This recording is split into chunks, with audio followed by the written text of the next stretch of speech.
Welcome everyone. This is great to see such a big turnout. I'm thrilled.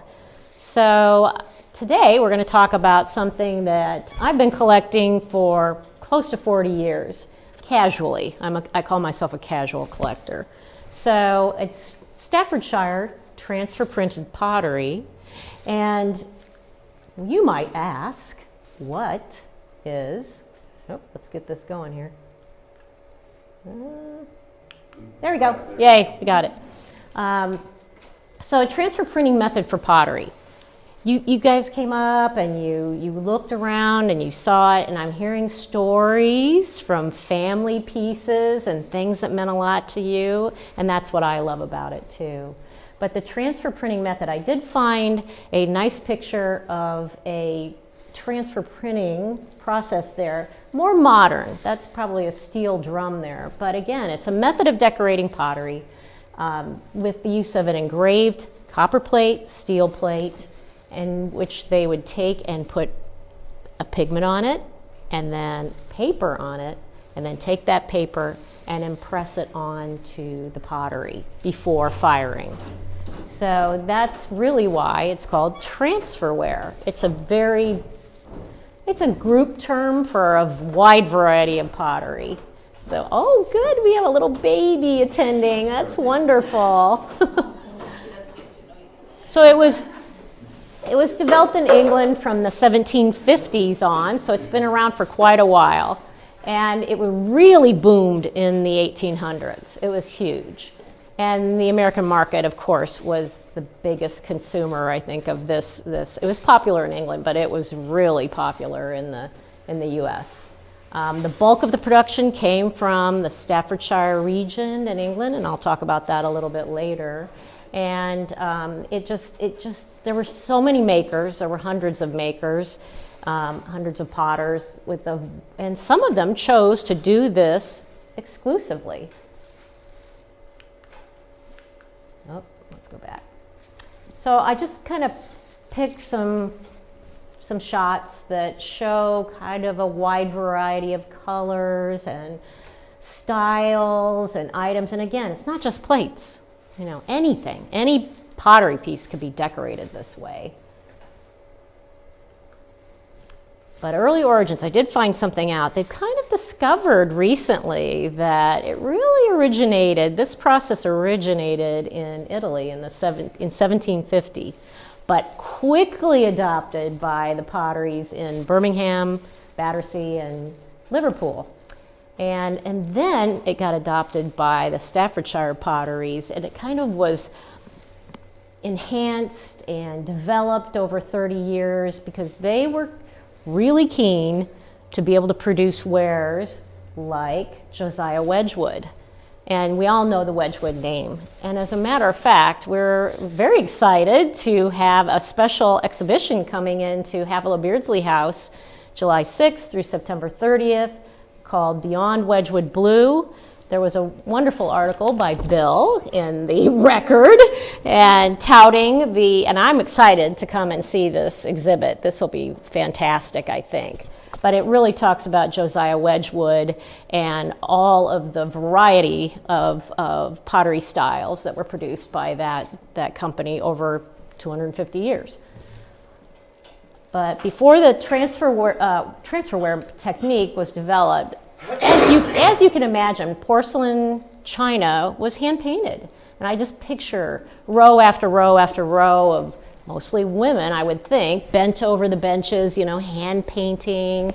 So it was very labor intensive.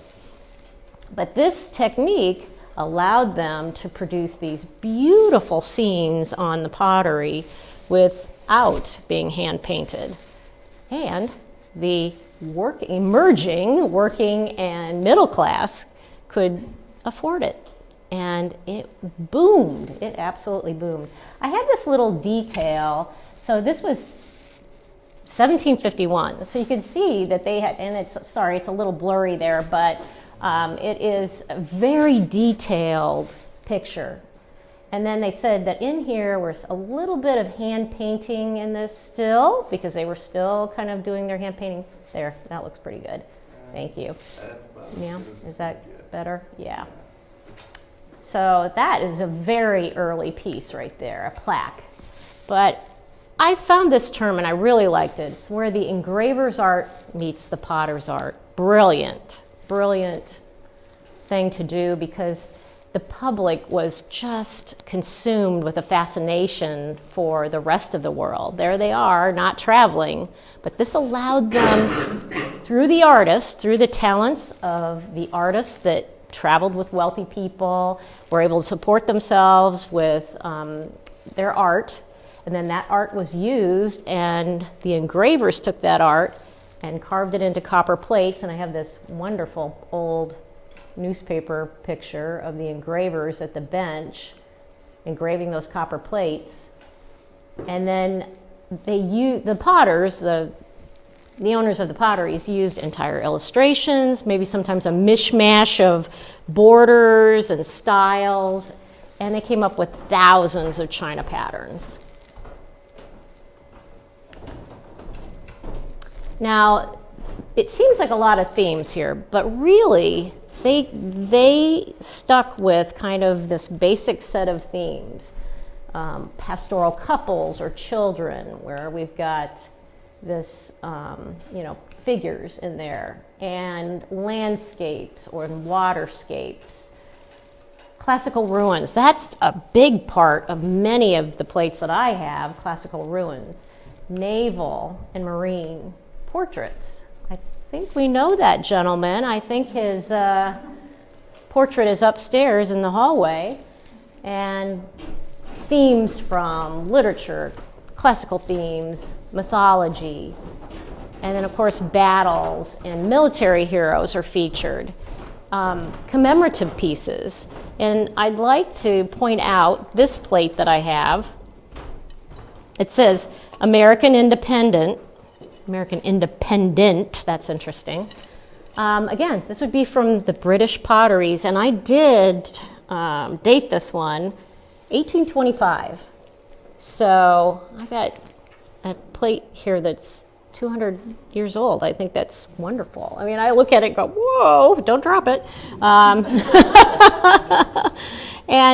But what they're doing, you had the British potters, again, marketing. What if America is the big market, what are you going to do? Okay, yeah, they just won their independence from us not that many years ago, but oh well, we're going to go for it and have George Washington and the famous battles, and they really went after that, because really I think it was all about money and all about that type of thing. It wasn't about the war the last, 25, 50 years ago. They were really going after the market. Yes? I kind of wonder, when you're going from a flat piece of paper yes. onto these curves, yes. that would Yeah. be really tricky. I wonder how they... Yeah, and you're right. The paper they use would be more like tissue paper. And then they would just kind of work it into those curves. And when you look at some of the pieces, you can see that tissue paper fold. If you look, there's sometimes when they don't do as good a job, you can see a mark, where maybe that paper, folded or didn't quite contact that curve. So thank you for that question. That's exactly right. I don't quite understand this paper. Was it soaked with ink that the ink got on the pottery, or did they fire the pottery with the paper, with ink-soaked paper and the ceramics? Okay, great question. The paper, tissue paper, so that would mold and bend, but not ink, like if you were printing books, pigments that could be fired, in the kilns. And and it happens both ways. They could soak off the paper after they'd impregnated the unfired piece of pottery, or they could actually do it where they could burn the paper away in the kiln. So, but did I answer your question? I'm not sure. Okay, all right. I'm still confused. Okay. I went through kindergarten twice. So we had a copper plate. Yes. And the paper was put on the copper Correct. plate. And then the paper was what was actually transferred to the pottery. To the pottery, yes, yeah, yeah. Nope, sorry, I probably blew through that too fast, so. Like a glazed pigment then? Like There were underglaze treatments and overglaze treatments. And then they, I mean, to get into it, they really did more than just paper.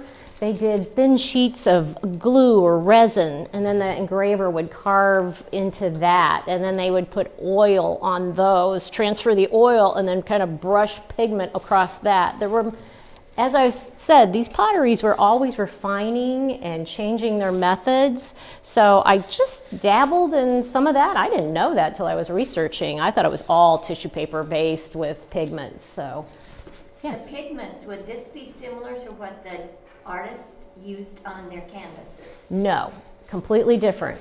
They were pigments that would only stand up to the high temperatures in the kiln. So they really think about any potter and the glazes they were using and the colors that they were using. They were using those pigments. Okay. And they were developing different ones over time. But it was really critical that it could hold up in the kiln, obviously. So. And is the yellow a rare? Because I've never seen yellow. You're right. The yellow is one of the rarest colors for the collectors. Good point. So blue was the most popular and one of the earliest. Josiahpode, you guys have heard of Spode pottery. It's still around, a very successful pottery. They were the first Staffordshire potter to introduce underglazed blue printed earthenware. And that kind of was around 1784. So you had the 1750s, you've got about a 30-some-year period where they were developing and refining this method. The first blue transfer printed patterns were Asian-inspired designs. Again, that exotic world travel, and it was fascinating to the English and American public. So I heard you guys walking in, and I think there were 5 different people that talked about their grandmother's blue willow. So the Chinese-inspired patterns included weeping trees, the willows, and that became the famous blue willow pattern. I have one piece from my grandma, and she picked these up in, I would say, when she was a young housewife in the early 1900s. And I was at her dinner table when we all had family in, and she told the story of the young Chinese lovers that had to run away across the little bridge, and then there was something about being turned into birds up at the top and all of that. And I always thought that was so cool. What I found out in my research, I found out that that's not what inspired the illustrator. It was the fact that in 1849, well after blue willow came around, that somebody created the tail from the design, and it was popularized and, you know, printed as a story, and that's what was told subsequent to after 1849, that tale that my grandma told me, that I think you said, was it you that said your grandma told you, or somebody said that their grandma had shared with them the tale of the Chinese lovers? So.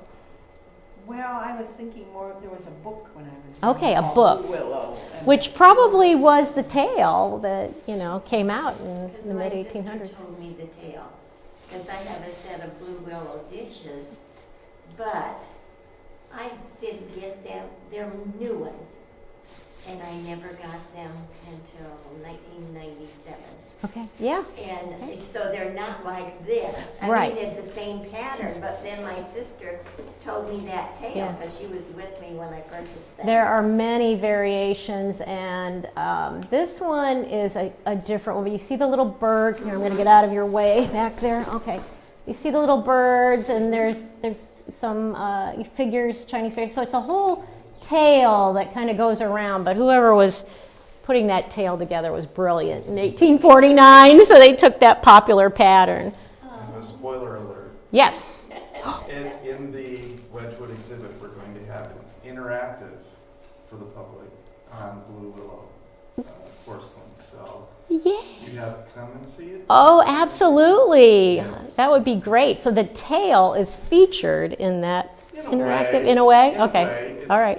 It's more along the lines of can you find the true Wedgwood? Ah, Amongst all the other Honestly, potters. Great. So, Flow Blue, I'm just touching on a couple of popular themes and what was going on, but Flow Blue was quite popular. I always wonder whether it was a mistake at first, and they thought it was so pretty that they went ahead and marketed it, and it's really where the design pattern is blurred, but it's so intensely, and the blue in the plates, cobalt oxide. So that is an actual name of a pigment. It's a chemical name of a pigment that they used, and it really withstood the high heat. And so it was quite popular at the very beginning. But you can see that this is a Flow Blue plate. It's got some blurring. It's just ethereal with how it is represented. And if you look on the back, look how that blue kind of comes through. So,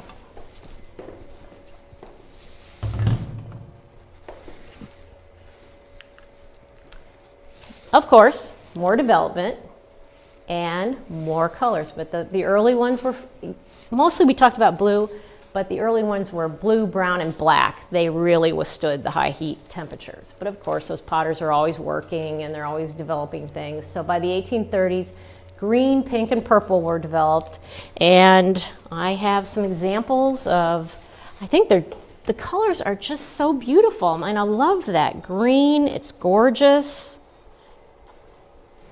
and purple, I think I've got a purple here, so, they just really are gorgeous colors, and where was my... And then a little bit later, one of my favorites, mulberry.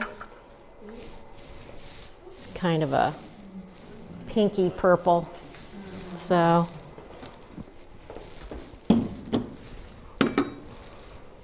I don't think I have any yellow. Like we said, it's rare.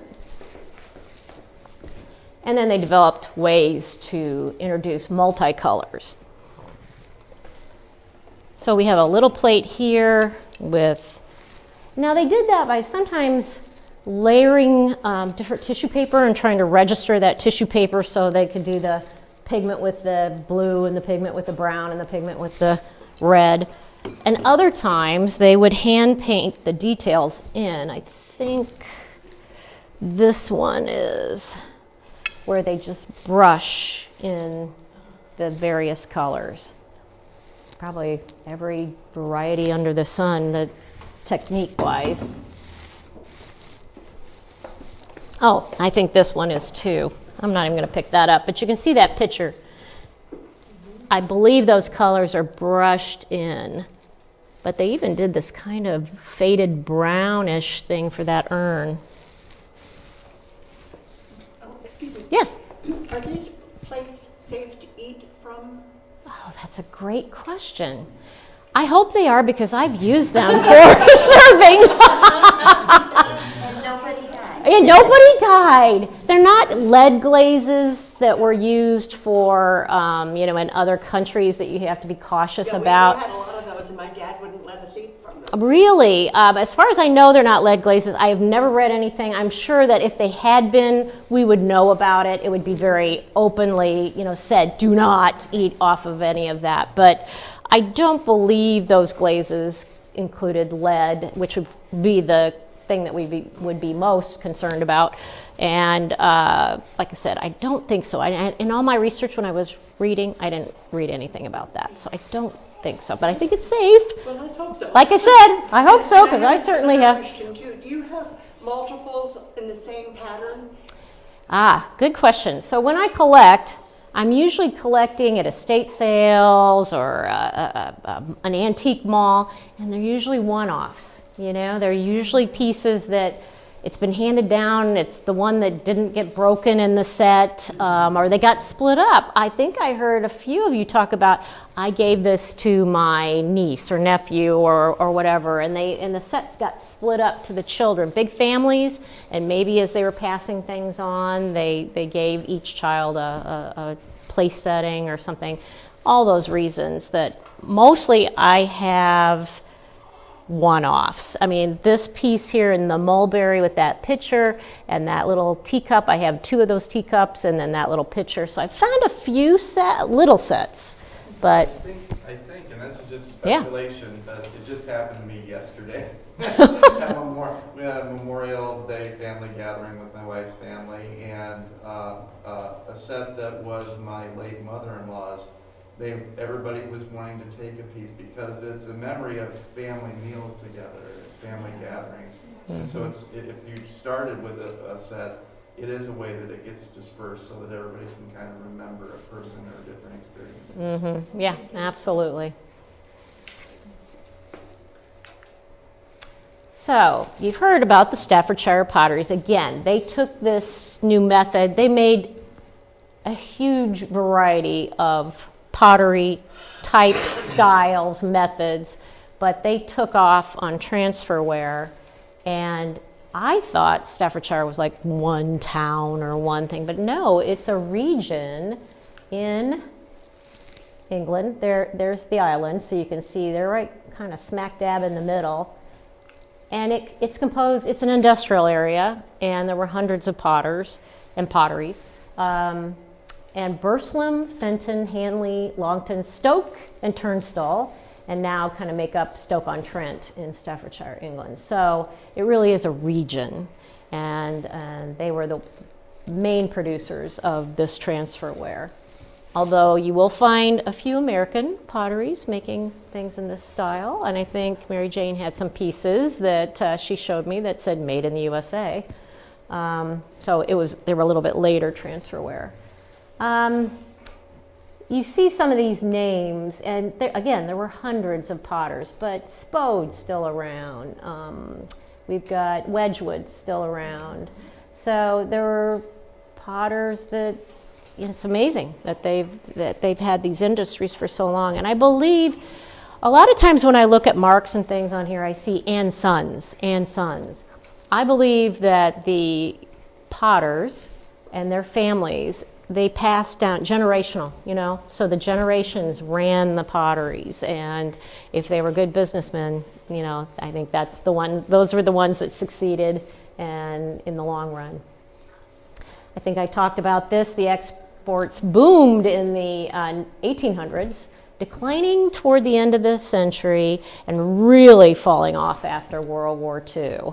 So I thought that was kind of interesting how that pattern. So that tells you that those 1800s, that was the main time period. So when you find these things, most likely they're going to be in the 1800s. So identification of transferware china. So of course there are marks and back stamps, but you're looking at the style. You're seeing the heaviness of the piece or the lightness of the piece. The edge, all of these things, the pattern, of course, but the mark or back stamp that gives you a lot of information. And I always like to say, and I'll see if I can find something, the marks were beautiful. They were almost in the style, this one is a little plainer, but I'll pick up another one that shows you what they can be. They're very elaborate. They're not just these simple plain marks. They often include the pattern name. Not that one. Let's see if I can find another one. There's a really pretty one. Palestine. Yeah. Sometimes they have a registration number on them. So that's how, when I'm trying to identify, you look for that. And of course, the marks can include numbers, letters, company names, country of origin, animals, scrolls, pattern name. Of course, printed and internet guides. I have a few books that you can go to, but the internet's wonderful for that. You start putting into keywords, you put in the marks, and you can pretty much come up with something that you can learn about your piece. And one thing that they did from England, which was wonderful and only lasted from 1842 to 1883, they put a registration mark. And not, for some reason, they changed the style, and you have to use a bit of a code. You have to find a book or something that has a key to the code numbers. But they had this style from this time period and this style from that, and they look similar, but when you look at it, the month and year and all of that. So you can date your piece. It's wonderful for that.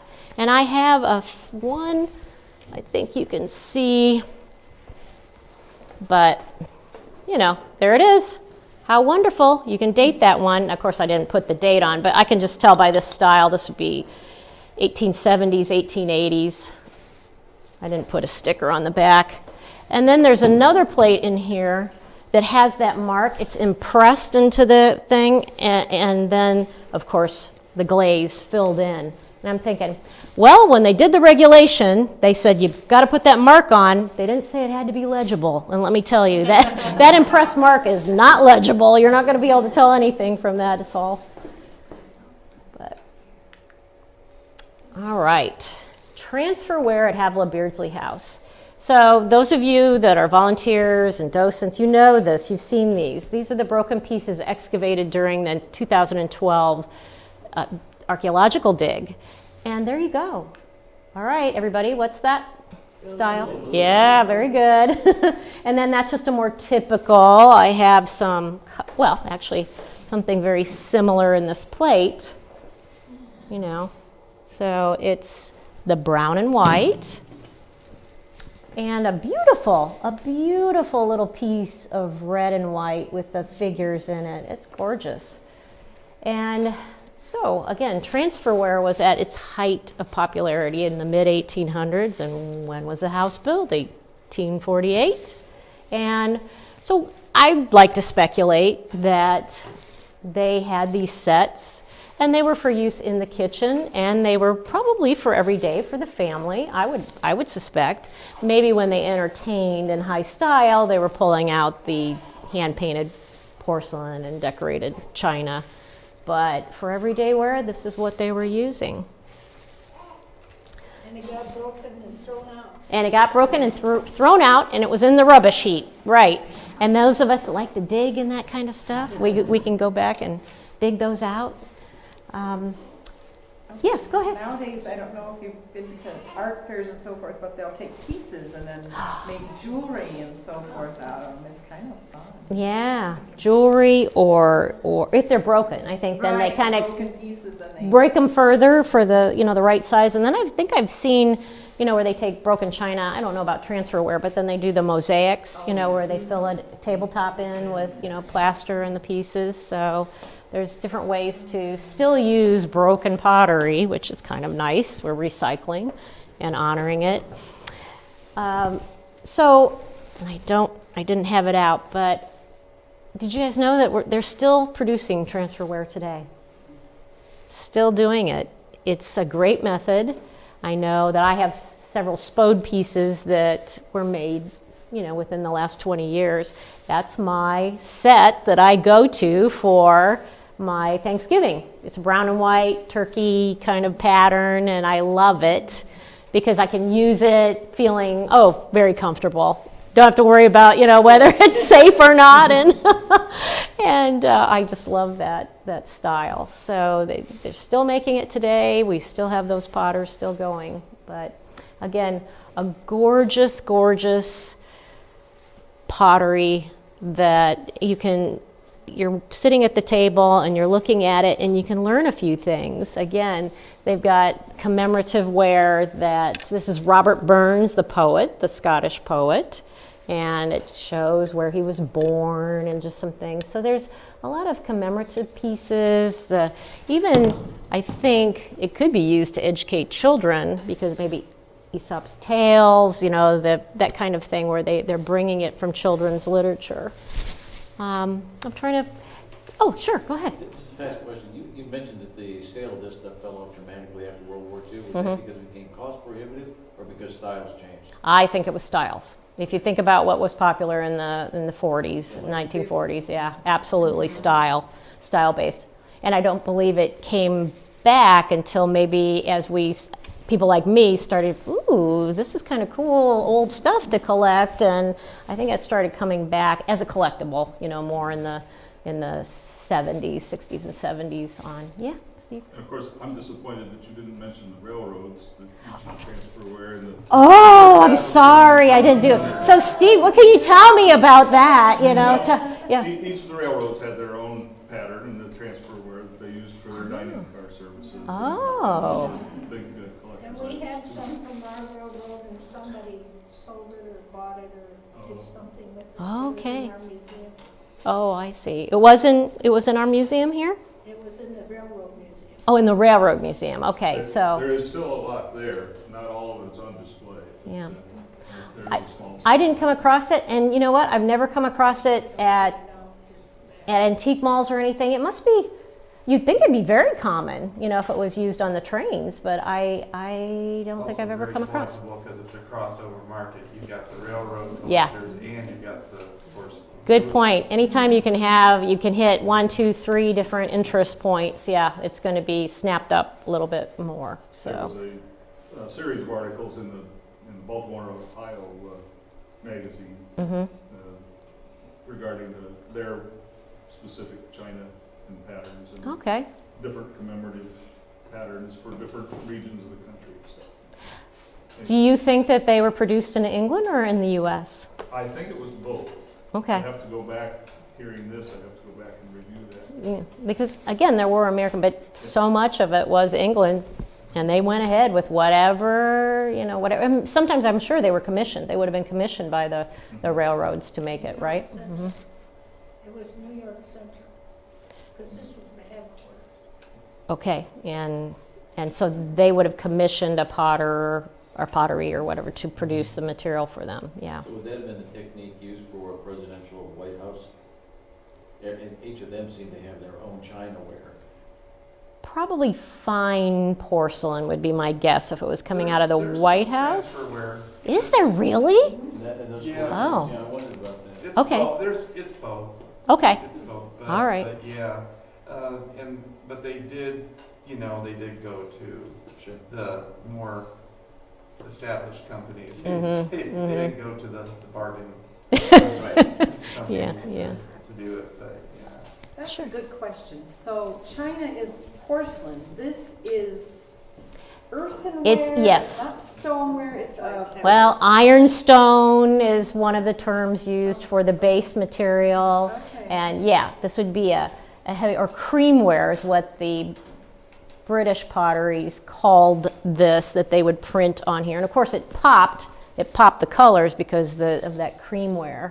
And you can see how intense it is. So, but yeah, it was not fine porcelain, no. And is there anything, now that we're talking about that, was there some reason, do they have that clay source near these areas? Is that why they popped up, or do they import that or what? Clayware, and then flint, which was a component that I think they mined and they used in making the ceramics there. But you're right, often the pottery settled around where they could get the bulk of what they needed for the material.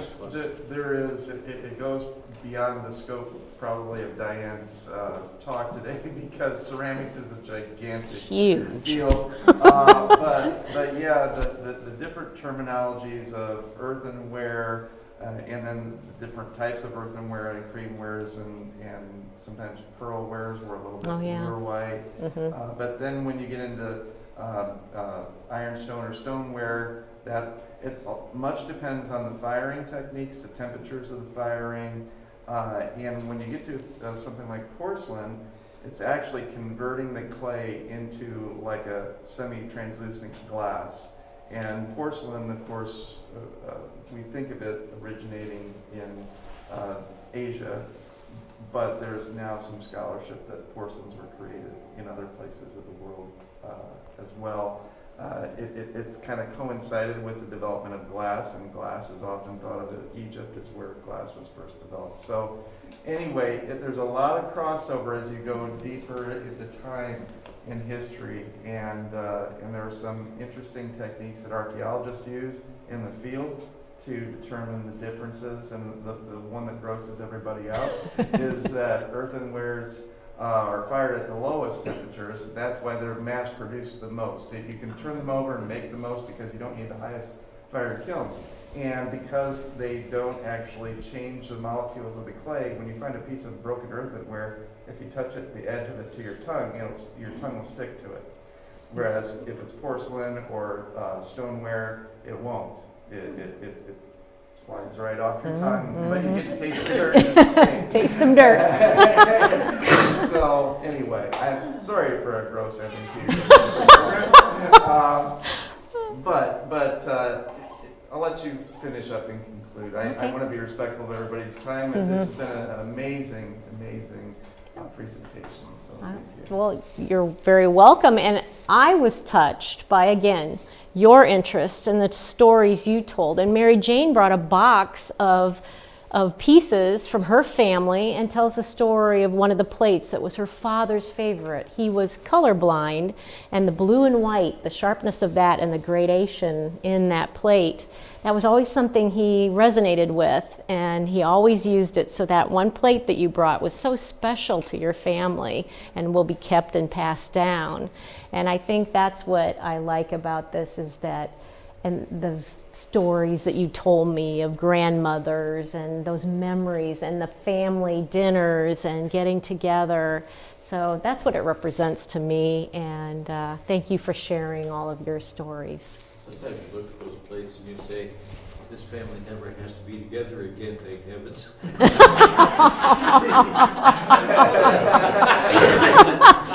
We like the other side of that, where we want to be together.